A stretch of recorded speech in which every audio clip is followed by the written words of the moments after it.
அதுவும் என்ன மாதிரி ரசிகர்கள், என் கூடவே இருந்தவங்க, எனக்கு இவர் ரசிகர் என்றே தெரியாதவர்கள். அசோக் செல்வன் சொன்னார் இல்லையா, எல்டான்ஸ் ரோட் வாசல் நின்ன கூட்டத்தில் நானும் நின்னேன்னு. நான் அவர்களுக்கெல்லாம் எப்படி நன்றி சொல்லுது? அதுக்கு தான் அரசியலுக்கு வந்தேன். புரியுதா உங்களுக்கு? நான் சீஃப் மினிஸ்டர் ஆகிறதுக்காக வரல. எம்எல்ஏ எம்பி எல்லாம் எனக்கு புரியாது. ஆனால் 40 வருஷமா ஒரு எம்எல்ஏ ஒரு தொகுதியில் என்ன பண்ண வேண்டுமோ அதை நாங்கள் தமிழகத்திற்கு மெதுவாக பண்ணிட்டு இருக்கோம். தம்பி எஸ்டிஆர் போகும் தூரம் எனக்கு தெரிகிறது, உங்களுக்கு புரிகிறது. உங்களுக்கு கடமை இருக்கிறது. இந்த கூட்டத்தை வழிநடத்தும் தலைவர் நீங்கள். அந்த ரெஸ்பான்சிபிலிட்டியோட நீங்க இனிமே நடந்துக்குவீர்கள். ஏற்கனவே அப்படித்தான் இருக்கீங்க, இன்னும் கூடி இருக்கு உங்களுக்கு. அது சுமை அல்ல, சுகம். இப்ப நான் ஆரம்பிக்கலாமா?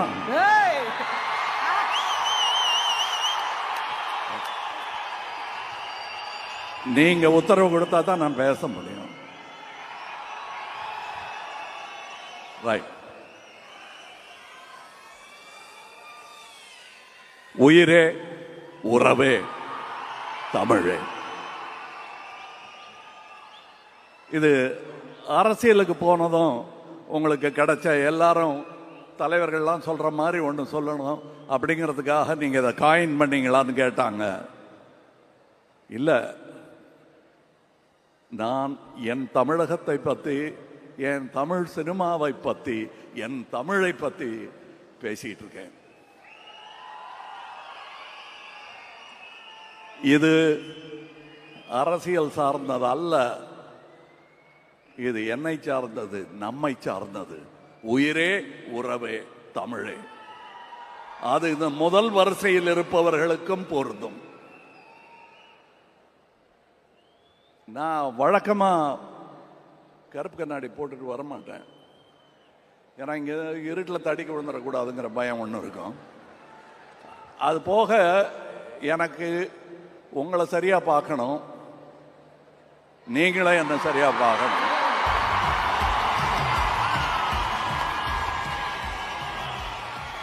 ஆனால் ஏன் இதை போட்டிருக்கேன்னா, மறுபடியும் வித் யுவர் பெர்மிஷன் போட்டுக்கிறேன். இது மியூசிக் வேண்டாங்க, 9 பாட்டு கொடுத்துட்டாரு, அதனால இப்ப மியூசிக் வேண்டாம். ஏன்னா நான் எழுதிக்கிட்டு வரல, நெஞ்சில் பதிஞ்சதை இங்க சொல்ல வரேன். இந்த விழாவுக்கும் சிவண்ணா அப்படின்னு சொல்லுவாங்க எல்லாரும் அவரை. நானும் அப்படியே சொல்றேன், ஆனா நான் அவருக்கு சித்தப்பா. இருந்தாலும் பேரு சிவண்ணா, அதனால அண்ணான்னு கூப்பிடுறாரு. இந்த அன்புக்கு நான் எப்படி அடிபடையாம இருக்க முடியும்? உங்கள் பிரதிநிதியாக அங்கிருந்து கன்னடத்து சூப்பர் ஸ்டார் இங்க வந்திருக்காரு. அவர் தன்னை அப்படி அடையாளம் காட்டிக்கொள்ளவில்லை. என் மகனாக, என் ரசிகனாக இங்கே வந்திருக்கிறார், உங்கள் பிரதிநிதியாக.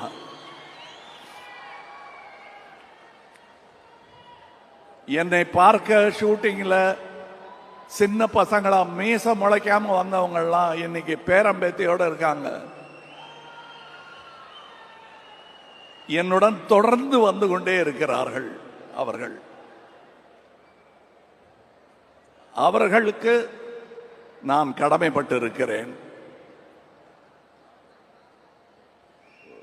மணிரத்னம் சார் கூட படத்திலாம் நடிச்சதுனால ரொம்ப அழக்கூடாதுங்கிறத கத்துக்கிட்டேன். ஆனா உள்ள நிறைய கண்ணீர் இருக்கு, சந்தோஷம் கலந்ததும் சோகம் கலந்ததும். ஆனா அது உங்களுக்கு தேவையில்லை, உங்க சந்தோஷத்திற்குத்தான் நான். அப்படியே சொல்லி கொடுத்து பழகிட்டாங்க, இனிமே மாற்ற முடியாது. 3 வயசுல இருந்து இவருக்கு நான் சித்தப்பா தான். இவரு நம்ம எஸ்டிஆர் அவர்களையும் அதையே சொல்லி வளர்த்துட்டாரு அவங்க அப்பா.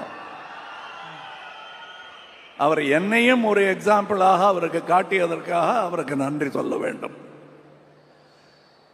அவர் இங்கே கூட்டிகிட்டு வரல, வந்தால் அழுதுருவார்னு. நாங்கள் 2 பேருமே அதை பேசிக்கிட்டோம். பாருங்க, படம் பார்க்கும்போது சந்தோஷமான சீனில் நம்ம டான்ஸ் ஆடிக்கிட்டு இருக்கும்போது கூட அவர் அழுதத்தான் செய்வார்.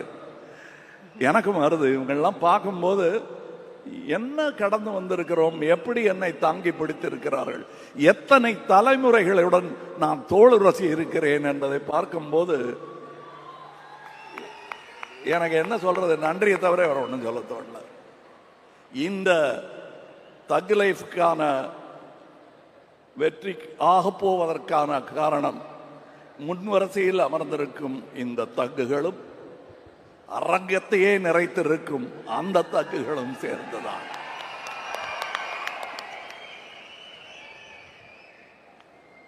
நான் சினிமாவின் தீவிர ரசிகன்.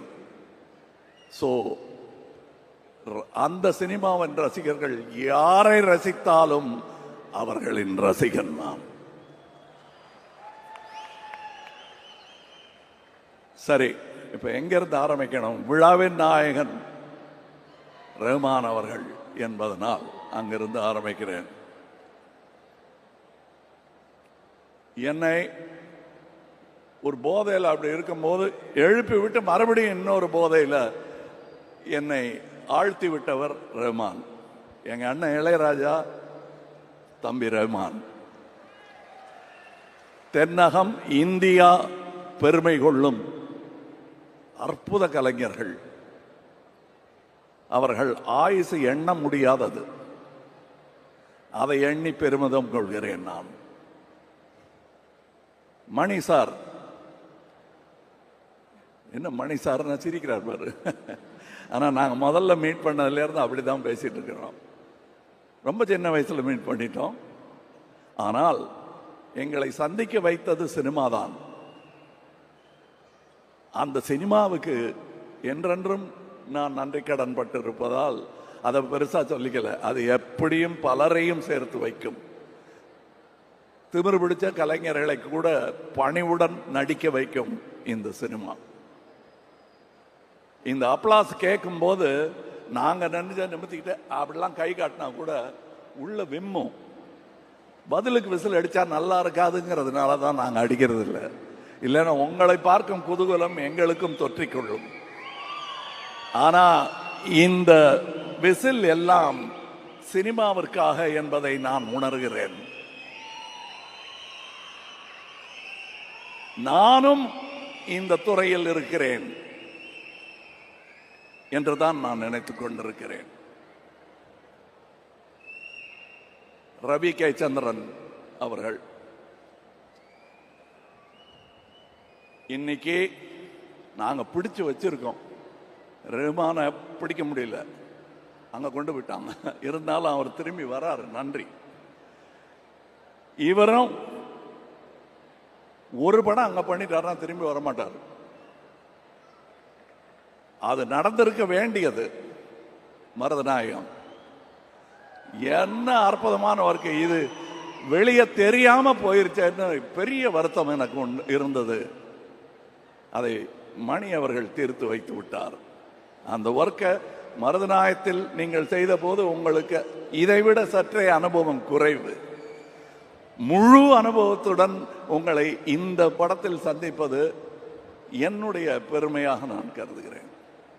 நான் முதல்ல நானும் மணிசாரும் கையெல்லாம் கொடுத்துக்க மாட்டோம். சும்மா மற்றவங்க பார்க்கும்போது ஏதோ சண்டைன்னு நினச்சிருவாங்கங்கிறதுக்காக கை கொடுத்துப்போம். இல்லைன்னா நாங்கள் ரெண்டு பேரும், நான் கொஞ்சம் ஜாஸ்தி பேசுவேன், அவர் மோனோசிலபிக்.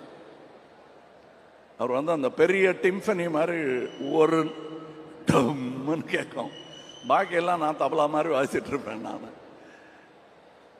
அண்ட் இந்த இருவர், உங்க படத்து பேரையும் சொல்றேன் நான். இந்த இருவர் எனக்கு ஸ்டண்ட் மென்னாக அவர்கள் இருந்த காலத்திலிருந்து தெரியும் என்று அவர்கள் சொல்லித்தான் எனக்கே தெரியும்.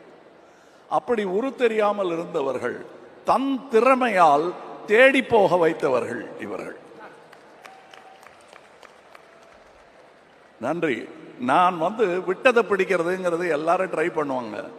எனக்கு விக்ரம் தர்மாவை டைரக்டர் ஆகி பார்க்கணும்னு ஆசை. செய்யக்கூடியவர் அவர், செய்ய முடியல. விட்டதை பிடிச்சிருக்கேன்.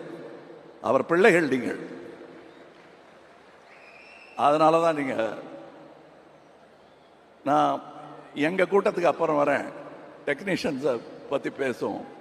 இதற்கு பாடல் பாடியவர்கள், எனக்கு என் குழந்தை பாடின போது சந்தோஷமாக தான் இருந்தது.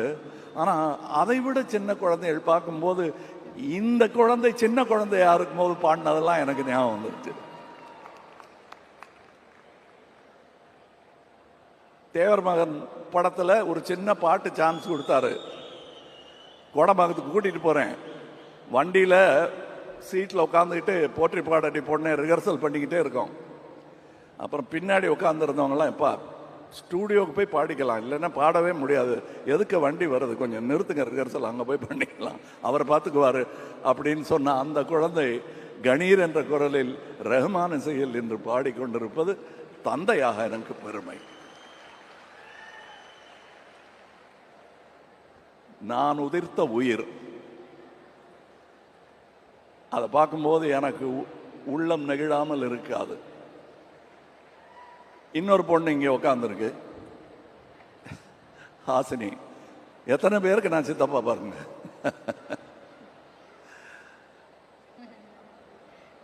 சிவா, அவர் என் சிவமும் அவர் சிவமும்.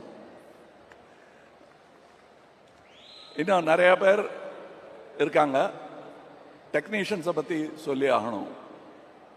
எத்தனை பேர் இங்கே முன்வரிசையில் இருக்கிறது போக உங்கள் முன் வராமல் பின்னாடியிலிருந்து இயங்கிட்டு இருக்கிற இந்த துணை இயக்குநர்கள்லேருந்து சவுண்ட், இந்த அஞ்சலி படத்தில் ஆடின குழந்தைகள்லாம் இன்னைக்கு சவுண்ட் இன்ஜினியராக வந்திருப்பான். நான் சும்மா விளையாட்டுக்கு ஒரு படத்தில் சொன்னேன், சதி லீலாவதிங்கிற படத்தில் என்னை தாண்டி குதிச்சு ஓடுவார். அப்போ பெரிய இன்ஜினியராக வருவாங்க போல் இருக்கு அப்படின்ப. நான் வந்துட்டாரு, அது டயலாக் வாழ்த்தா மாறிடுச்சு. வாழ்க.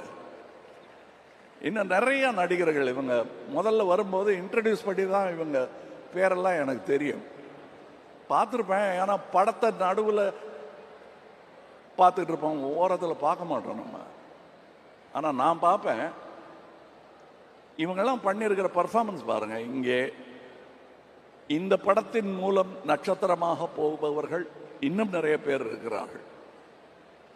தம்பி எஸ்டிஆர் போக போகும் தூரம் எனக்கு தெரிகிறது, உங்களுக்கு புரிகிறது. உங்களுக்கு கடமை இருக்கிறது. இந்த கூட்டத்தை வழிநடத்தும் தலைவன் நீங்கள். அந்த ரெஸ்பான்சிபிலிட்டியோட நீங்க இனிமே நடந்துக்குவீர்கள். ஏற்கனவே அப்படித்தான் இருக்கீங்க, இன்னும் கூடி இருக்கு உங்களுக்கு. அது சுமை அல்ல, சுகம். அனுபவிங்க. அதை பார்த்து நானும் அனுபவிப்பேன்.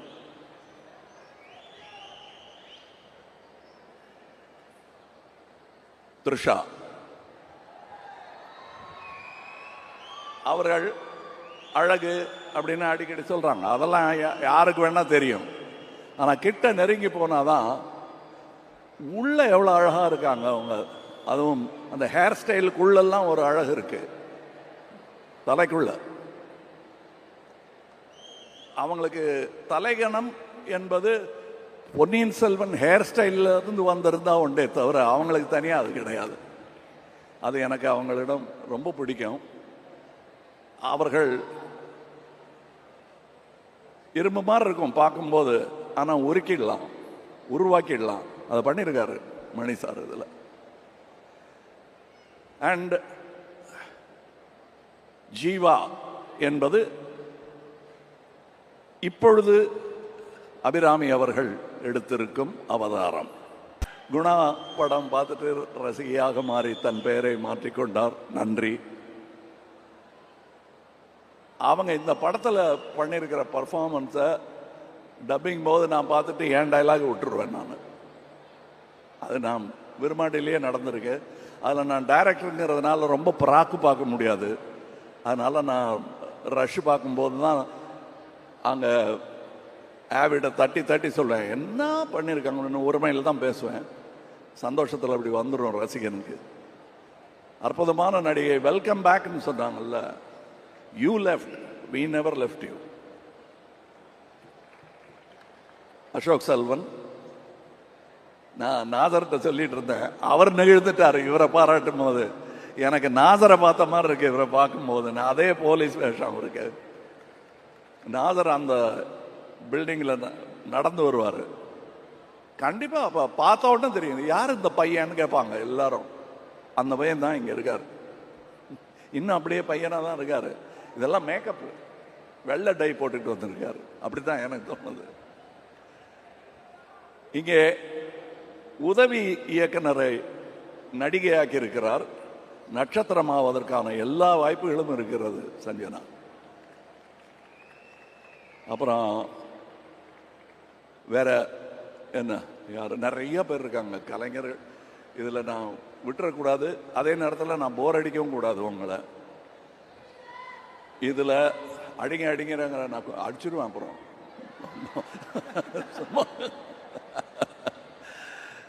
இல்லை, இது ரொம்ப சந்தோஷமா இருக்கு. ஏன்னா நான் இந்த சந்தோஷ தருணங்கள்ங்கிறது சினிமா பார்க்கும்போது இருக்கும், எடுக்கும்போது அவ்வளோ இருக்காது. அதுவும் நான் 200 சொச்சம் சினிமாக்கள் நடிச்சிருக்கேன். அதில் நான் படம் எடுக்க வரும்போது எனக்கு ஏற்பட்ட கஷ்டங்கள் நிறைய. அந்த கண்ணீர் ஓடையை தாண்டி தாண்டி தான் நான் வந்துட்டு இருக்கணும். அதெல்லாம் நான் மனசில் வச்சுக்கல. ஏன் தெரியுமா? அந்த வன்மங்கள் எல்லாம் எனக்கு கேட்காமல் உங்கள் ஆரவாரம் என்னை தூக்கிவிட்டது, கண்ணீர் துடைத்து விட்டது என்பதுதான் உண்மை. அதுவும் என்ன மாதிரி ரசிகர்கள் என் கூடவே இருந்தவங்க, எனக்கு இவர் ரசிகர் என்றே தெரியாதவர்கள். அசோக் செல்வன் சொன்னார் இல்லையா, எல்டான்ஸ் ரோட் வாசல் நின்ன கூட்டத்தில் நானும் நின்னேன்னு. நான் அவர்களுக்கெல்லாம் எப்படி நன்றி சொல்லுது? அதுக்கு தான் அரசியலுக்கு வந்தேன். புரியுதா உங்களுக்கு? நான் சீஃப் மினிஸ்டர் ஆகிறதுக்காக வரல. எம்எல்ஏ எம்பி எல்லாம் எனக்கு புரியாது. ஆனால் 40 வருஷமா ஒரு எம்எல்ஏ ஒரு தொகுதியில் என்ன பண்ண வேண்டுமோ அதை நாங்கள் தமிழகத்திற்கு மெதுவாக பண்ணிட்டு இருக்கோம். ஏன்னா நாங்கள் தனி மனிதர்கள். இங்கே இருந்து என் கூட உழைத்த தம்பிகள் எல்லாம் இன்று பெரியவர்களாக, பெரிய மனிதர்களாக சமுதாயத்தில் நடந்து கொண்டிருப்பது எனக்கு பெருமை. உங்கள் தம்பிகளும் அப்படி நடக்க வேண்டும், நடக்க வைக்க வேண்டும். எஸ்டிஆர்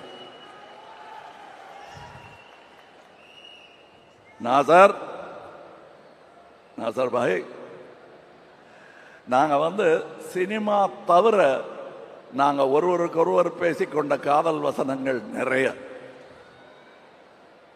உட்காருங்க, அப்புறம் கட்டி பிடிச்சிக்கிறோம். என்ன ஆர்வம் சார் அவருக்கு சினிமாவில், தமிழ் மேலே எல்லாமே நாங்கள் கலந்து பேசிக்குவோம், கலந்து ஆலோசிப்போம்.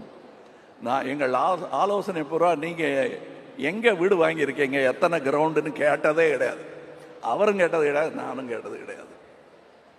சினிமாவை எப்படி தூக்கி பிடிக்கணும், நம்ம என்ன பண்ணலாம், அது சின்ன படங்கள் வருவதற்கு என்ன வழி பண்ணணும் அப்படிங்கிறது எங்களுக்கு சான்ஸ் கிடைச்சதும் நாங்கள் நினச்சோம் பாருங்க.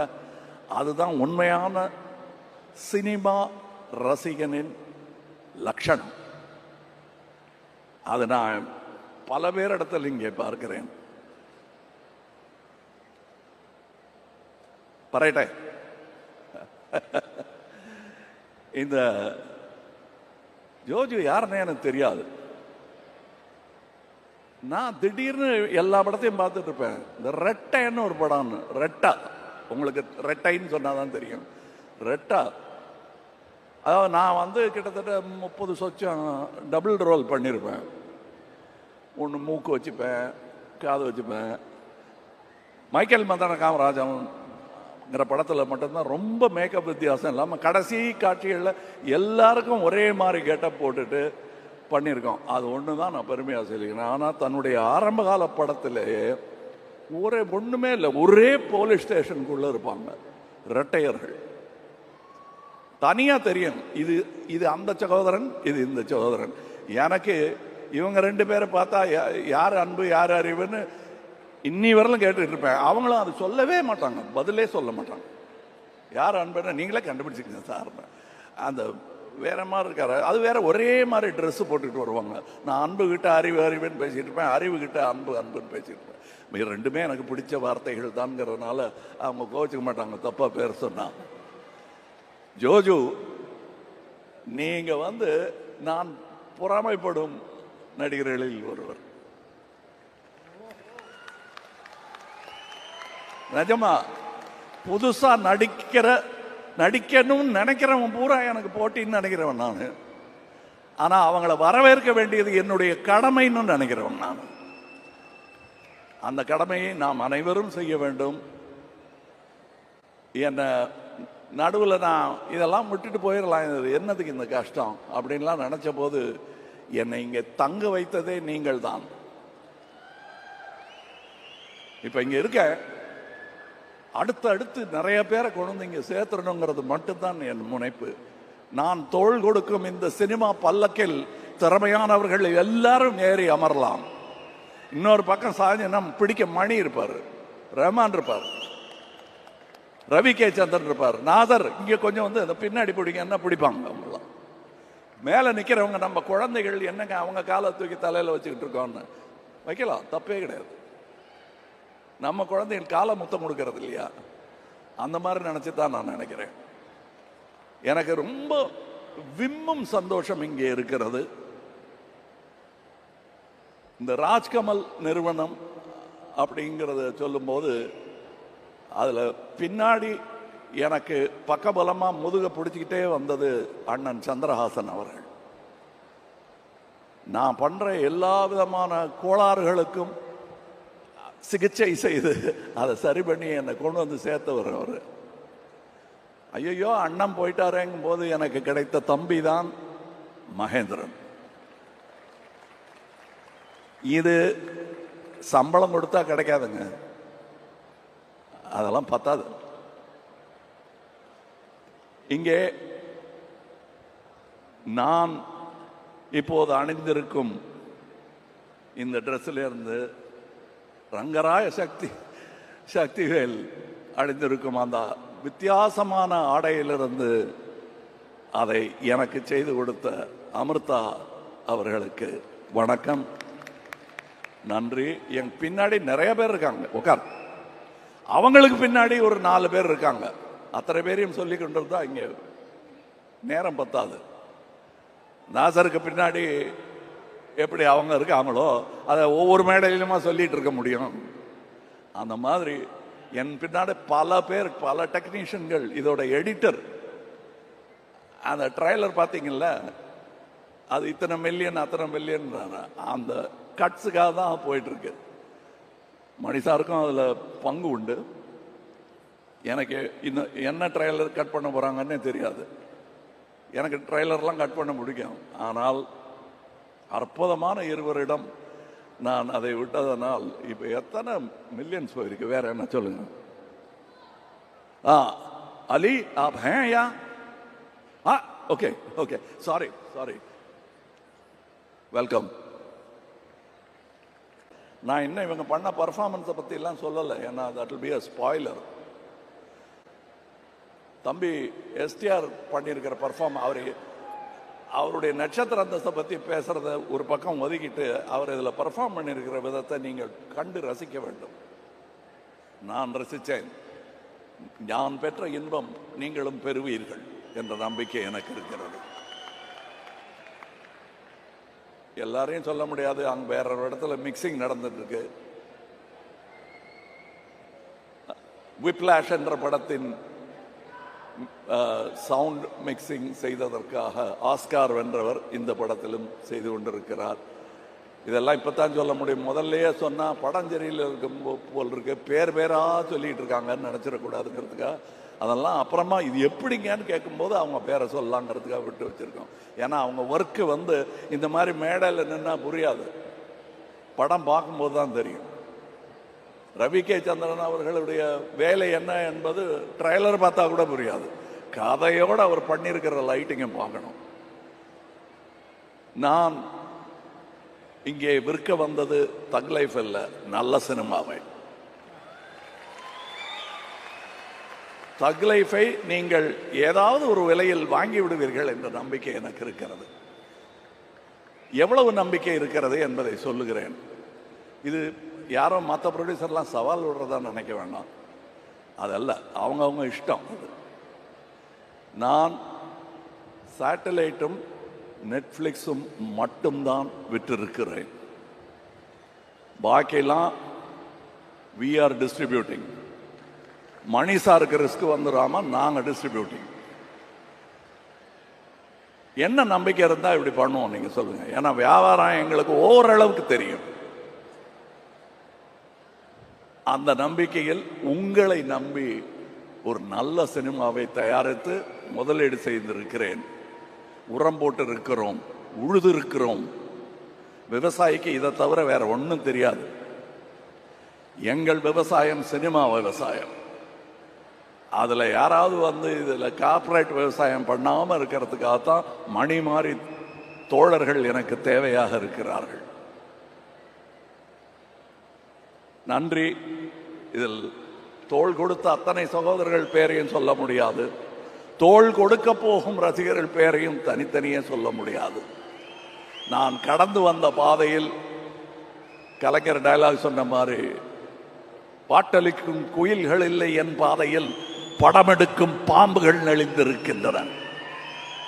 ஆகாரத்திற்காக அழுக்கச் சாப்பிட்டு தடாகத்தை சுற்றப்படுத்துகிறதே மீன், அதை போல நான். இது கலைஞர் சொன்னது. நான் பேசுற எல்லாமே காப்பி அடிச்சது தான். அதனால சும்மா அபிராமி வந்து பிட் அடிக்கிறீங்களான்னு அவர் கேட்டார். நானே பிட்டு தான். அதுவும் பள்ளிக்கூடத்துக்கே போகாத பையன், ஃபிலிம் இன்ஸ்டியூட்டுக்கும் போகாத பையன் பிட் அடிக்காம வேற என்ன பண்ணுவான்? நான் பிட் அடிச்சு சினிமாவுக்காக ஒரு டாக்டர் பட்டம் வேற கொடுத்துட்டாங்க. அது எங்க அக்காட்டெல்லாம் நான் காட்டவே இல்லை. தலையில கூட்டி, உனக்கு இது வேற குறைவா, படிச்சிருக்கலாம்ல அப்படின்னு வைவாங்க. என்னை வியப்பில் ஆழ்த்தி கொண்டிருக்கும் தமிழ் சினிமாவுக்கு, என்னை குழந்தை பருவத்திலிருந்து தூக்கி கொஞ்சிக் கொண்டிருக்கும் தமிழ் சினிமாவுக்கு நன்றி, நன்றி. அதை எப்படி சொல்வது என்றால், அடுத்த படத்தில் நல்ல படமாக எடுத்து தமிழ் சினிமாவை உயர்த்துவதில் ஒருவனாக, ஒரு கடைநிலை சினிமா ரசிகனாக நான் இருப்பதையே விரும்புகிறேன். தொடர்ந்து அவ்வாறாகவே இருப்பேன். உங்க அப்பா பத்தி சொல்லாம விட்டா சரியா இருக்காது. நான் எங்க இருந்து இதெல்லாம் கத்துக்கிட்டேன்? இந்த படிவெல்லாம் உங்க அப்பாட்ட இருந்து தான் கத்துக்கிட்டேன். அவர் வந்து எப்படி பண்ணீங்க அந்த காட்சியன்னு என்கிட்ட, சின்ன பையன் நான், 21 வயசு, அண்ணா ராஜ்குமார் அண்ணா வந்து என்கிட்ட கேட்பாரு, அந்த காட்சியை எப்படி ஆஹா அப்படின்பாரு. நிஜமா சொல்றாரா இல்ல சும்மா சொல்றாரு? ஆனா ஒவ்வொரு வாட்டி பார்க்கும்போது இன்னொருத்தரை கூப்பிட்டு சொல்லுவாரு. என்னுடைய ராஜபார்வை படத்துக்கு முதல்ல வந்து கிளாப் எல்லாம் காட்டி ஆரம்பிச்சு வச்சது மட்டும் இல்லை, புஷ்பக் படம் நாங்கள் பெங்களூர்ல எடுக்கும்போது அதுக்கும் அவர் தான் கிளாப் கொடுத்து ஆரம்பிச்சு வச்சாரு. இது அந்த ஊரில் இருக்கும் என் குடும்பம். அதனால தான் அவர் இங்கே வந்திருக்காரு. அதனால தான் நான் பேச்சை ஆரம்பிக்கும் பொழுது நான் உயிரே உறவே தமிழே என்று ஆரம்பித்தேன். அதில் தமிழிலிருந்து பிறந்தது தான் உங்கள் பாஷையும். அதனால் நீங்களும் அதில் உட்படுவீர்கள். இன்னும் நான் சொல்ல வேண்டியது, கடந்து வந்த பாதை, பாம்பு எல்லாம் சொல்லி முடிச்சுட்டேன். அதெல்லாம் ஏன் சோகம், அதை விட்டுருங்க. படத்தை பாருங்க. அடுத்து காமெடி படம் கேட்டாங்க, ட்ரை பண்ணுறோம். என்ன ஜோஜோ, என்ன நாசர்,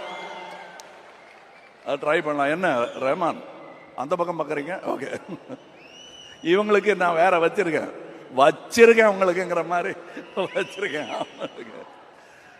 எல்லாருக்கும் நன்றி. அற்புதமான சந்தோஷமான ஒரு நிகழ்வு. நான் கொண்டாடுவது சினிமாவையும் இந்த சினிமா கம்பெனியையும். ஏன்னா என் பேர் வரக்கூடாதுன்னு நினைக்கிறேன். அதில் அந்த மாதிரி பேர் வச்சிருக்கலாமோன்னு இப்போ தோணுது. எங்கள் அம்மா மேலே எனக்கு ரொம்ப ஆசை, என் மேலேயும் எனக்கு ரொம்ப ஆசை. அதனால ராஜ்கமல்னு வச்சோம். அது மட்டும் இல்லை, நான் பெரிய சாந்தாராம் ஃபேன், அதனால ராஜ்கமல். இந்த ராஜ்கமலுக்கு இவ்வளோ பெரிய அரங்கம் கொடுத்தது நீங்கள் தான். அதில் நிற்கும் தகுதியையும் ஏற்படுத்தி கொடுத்தவர்கள் நீங்கள் தான். இந்த படத்தை நீங்கள் ஆதரித்தால் அடுத்து நல்ல படங்கள் கொடுப்பதற்கு என் கையில் வலு இருக்கும். ஏன்னா நான் கட்சி நடத்துறதே என் பணத்தை வச்சுதான். சினிமாவுக்கு கொஞ்சமும் அதற்கு கொஞ்சமுமாக போட்டுக்கிட்டு இருக்கேன். நான் எல்டான்ஸ் ரோட்ல நடந்து போயிட்டு இருந்தேன் பையன், டான்ஸ் அசிஸ்டண்டா இருந்த பையன். ஏன்னா திடீர்னு கூட்டிட்டு வந்து நடிகனாக்கிட்டாரு பாலச்சந்தர் சார். அவர்கிட்ட அசிஸ்டண்டா சேரணும் தான் இந்த சஞ்சனா மாதிரி போனேன் நான். என்னடா பண்ணணும்னு நினைக்கிறேன்னு கேட்டார். சொல்லத்தரான்னு நினைக்கிறேனுக்கு அப்புறம் வெக்கப்பட்டுட்டு உங்களை மாதிரி ஆகணும் சார். போடா மடையாருன்னாரு அவர். நல்ல வேளை அவர் சொன்ன அறிவுரையை நான் கேட்டுக்கொண்டு இந்த மேடை அமைப்பதற்கான பலம் எனக்கு கொடுத்ததே அந்த பாலச்சந்தர் தான். அதே பெயரை மணிரத்னமும் சொல்லுகிறார் பாருங்க. அவர் எவ்வளவு பெரிய மகான் அவர். அவருக்கும் நன்றி சொல்ல கடமைப்பட்டு இருக்கிறேன். என்னுடைய பாதையில், என்னுடைய கொள்கையில், என்னுடைய நம்பிக்கைகளில் நான் நடப்பதற்கு ஏதுவாக எனக்கு நடுவில் காலை விட்டு இடராமல் இருந்த என் குடும்பம்.